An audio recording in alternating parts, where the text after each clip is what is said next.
Assalamualaikum warahmatullahi wabarakatuh.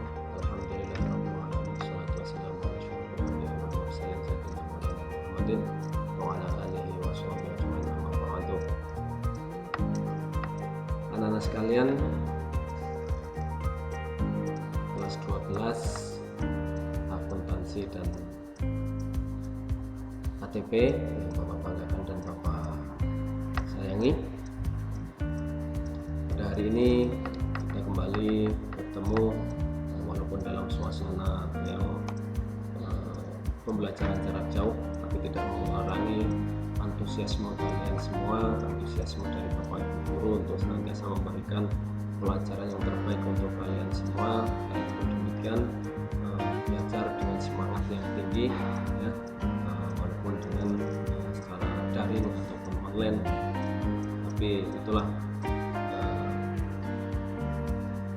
kita wujudkan, ya, sebagai seorang siswa yang senantiasa harus tetap semangat dalam kondisi apapun, ya. Untuk pertemuan kali ini, pertemuan pertama ini, Bapak akan menyampaikan terkait dengan pernikahan dalam Islam atau yang disebut munakahat. Ya, dalam hukum fikih Islam, pernikahan itu disebut munakahat. Nah, apa sih tujuan pembelajaran daripada pembahasan kali ini?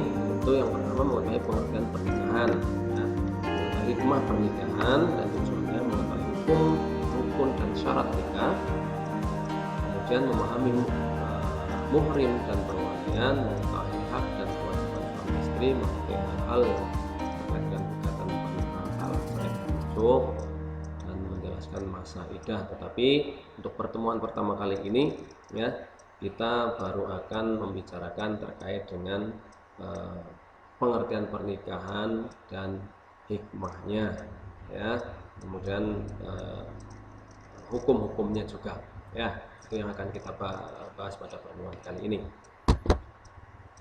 Bahasannya adalah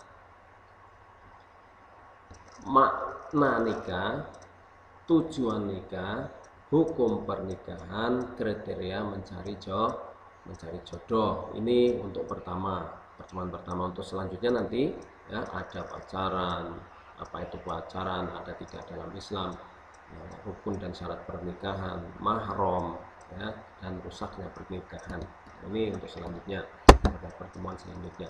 Nah, baik, akan kita bahas mulai pertama, apa itu pernikahan, ya. Menurut Undang-Undang Perkawinan Nomor 1 Tahun 1974, bahwasanya perkawinan adalah ikatan lahir batin antara seorang pria dengan seorang wanita sebagai suami istri dengan tujuan membentuk keluarga, rumah tangga bahagia, kekal berdasarkan ketuhanan yang Maha Esa.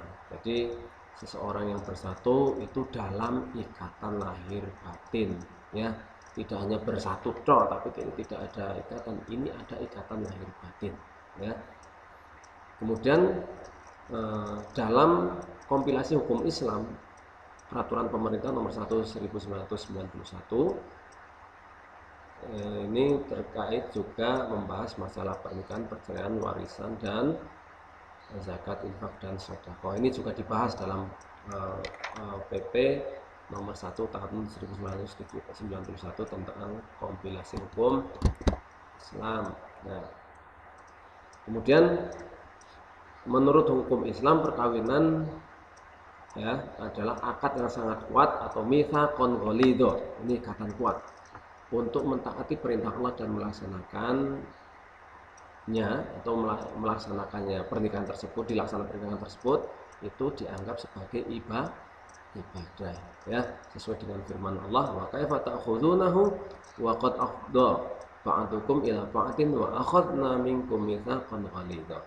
Bagaimana kamu akan mengambilnya kembali, padahal sebagian kamu telah bergaul, bercampur dengan yang lain sebagai suami istri, dan mereka, istri-istrimu itu, telah mengambil dari kamu perjanjian yang sangat kuat. Jadi intinya dalam hukum Islam itu perkawinan adalah perjanjian yang sangat kuat berdasarkan perintah Allah Subhanahu wa Ta'ala.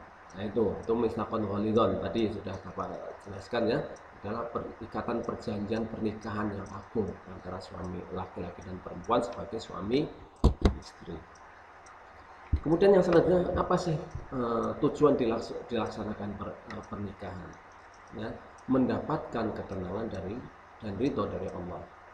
Ya, mengikuti sunnah Rasul, mewujudkan keluarga sakinah, mawaddah warahmah, mendapatkan keturunan, menyambung silaturahim, memperbaiki kualitas hidup. Kenapa disyariatkan pernikah?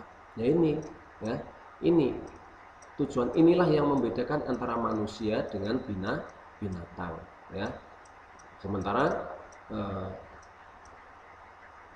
ada yang lain yang tidak menikah tetapi melakukan perbuatan zina, maka tidak memperoleh semua yang ada dalam tujuan nikah karena mereka meniru perbuatan binatang, ya, sehingga akan mendapatkan laknat Allah, juga tidak akan mungkin mendapatkan ketenangan dan ridha Allah, juga tidak akan mendapatkan kehidupan yang sakinah mawaddah warahmah.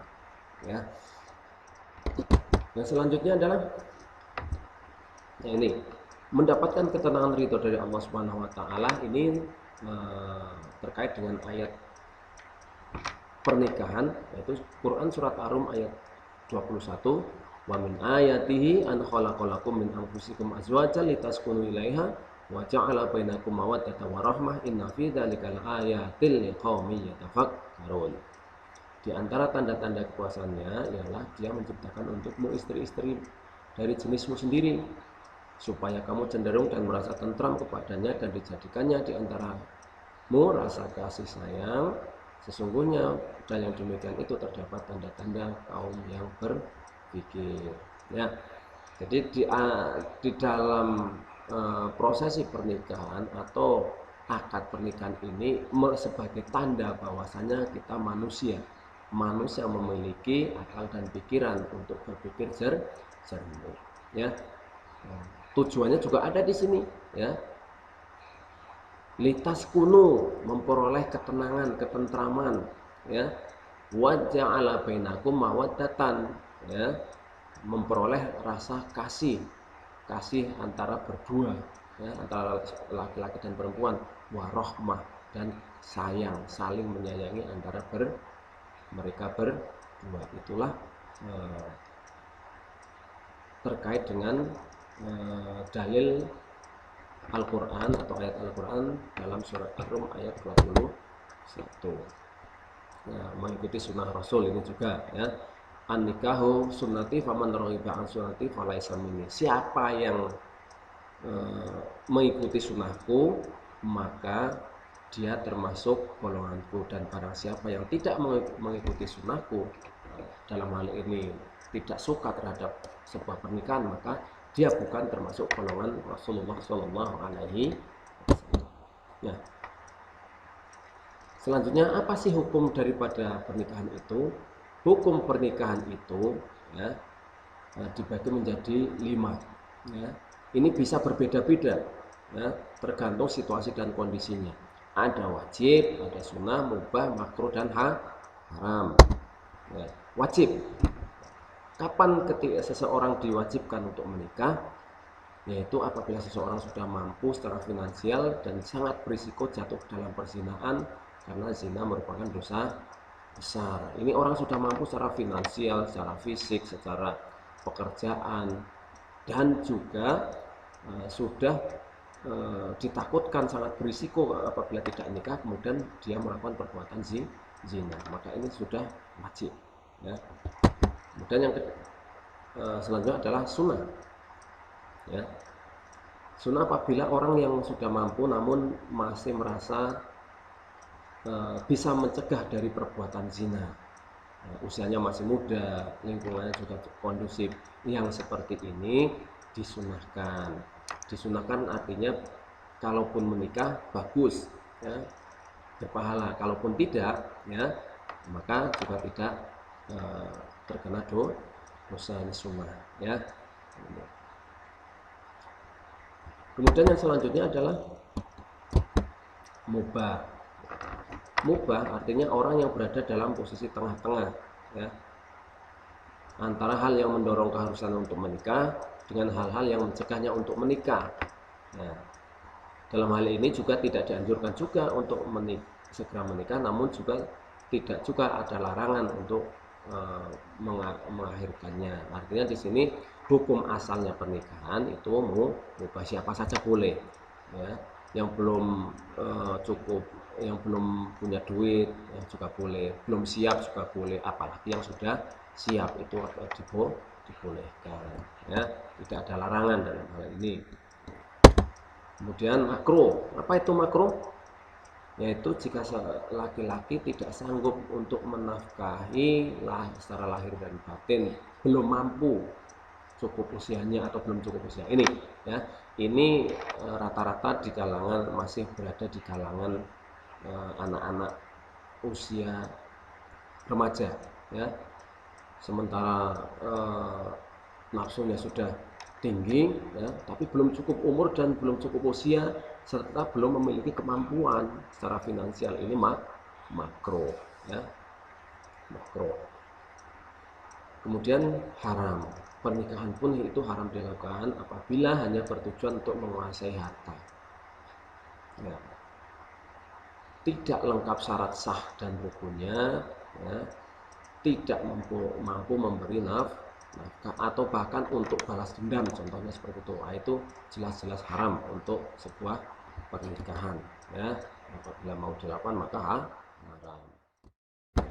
Kemudian itu dari sisi hukumnya, ya. Dari sisi hukumnya, maka silahkan saja nanti dicek kalian apakah sudah dalam kriteria wajib, sunnah, mubah, haram, atau makruh, ya. Nah, untuk selanjutnya adalah bagaimana cara kita memilih jodoh atau kriteria apa yang harus kita miliki untuk mencari jodoh.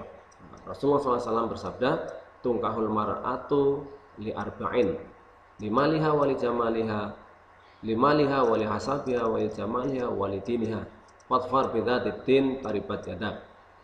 Wanita biasanya dinikahi karena 4 hal, yaitu karena hartanya, karena kedudukannya, karena parasnya yang cantik, karena agamanya. Maka hendaklah kamu pilih wanita yang bagus agamanya atau keislamannya. Kalau tidak demikian, saya kamu akan rugi, ya. Ketika kita memilih jodoh, 4 hal yang harus diperhatikan. Satu, ya, karena kekayaannya, ya, boleh kaya, boleh, ya, tidak dilarang. Karena keturunannya, faktor keturunan, orang-orang berpendidikan, berpangkat, keturunannya orang baik-baik, boleh, wajib dicari, ya.